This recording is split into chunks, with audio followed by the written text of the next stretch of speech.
might have heard this phrase a lot of times that if you want to improve it, you have to track it.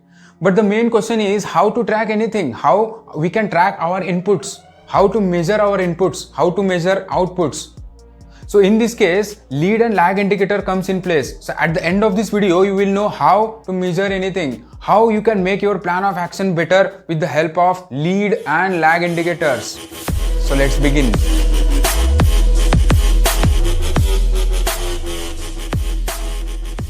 If I put meaning of lead indicator in nutshell, then tracking of actions, tracking of inputs is what lead indicator is.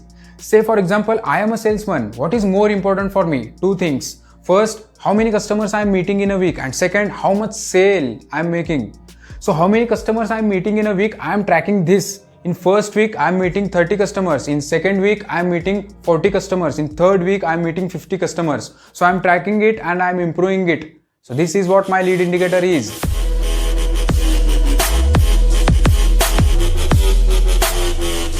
See, lag indicator basically means final outcome. If we take previous example, if I am increasing meetings with number of people, what is my final expectation? My final expectation outcome is increasing sales. If I am training people, what is my final expectation? My final expectation is increasing average ticket size, average basket value, conversion, sales, whatever my target is.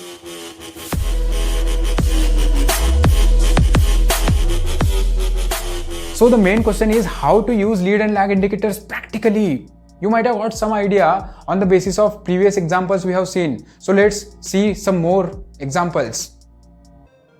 This is useful in any of the plan of action you are making. When you identify a problem, you do root cause analysis. You have inferences basis RCA. Then you make plan of action. So these lead and lag indicators will help you to measure your plan of actions. Whenever you make any plan of actions, two things you need to consider. Measurement of your actions inputs, measurement of your outcome. So measurement of actions is lead and measurement of your final outcome is lag. Once it happened, the net promoter score of a store was very low. Store manager started analyzing on the root causes. So she found that employee behavior and cashier behavior were the two causes of low net promoter score. So she decided to improve it. She made one checklist of floor employee behavior and cashier behavior. She had 10 points in that checklist. In a week, she used to cover all her floor employees and cashier behavior observations. At the end of the week, she reviewed every employee. If employee is getting 8 out of 10, then it's 80%. Average of all employees will be lead indicator of a store. And the final improvement of NPS is what a lag indicator is. If we take another example, there was a store whose average ticket size was very low. While doing root cause analysis, when store manager looked at stock, it was perfectly okay. When SM looked at staff productivity, it was a problem. When manager discussed with non-performing employees, he got to know the gap in product knowledge and they are lacking in customer interaction. He decided to have a plan of action basis inferences. To organize 5 product training in a store for next 30 days. And second, to arrange role play to observe product knowledge, learnings and customer interaction gaps. So he started tracking two things. One, daily product knowledge training and second, daily role play. These are the 2 points which are his action points, basically a lead indicators.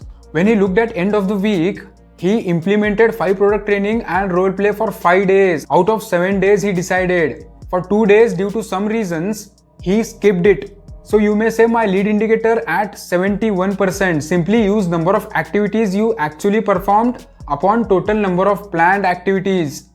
71% is your lead indicator and your lag indicator would be a movement in your final average ticket size. So this is how you can make your plan of action with outcome measurable and impact positively on your business. So I hope you found this video valuable. This is Basuraj Patil signing off until we meet again.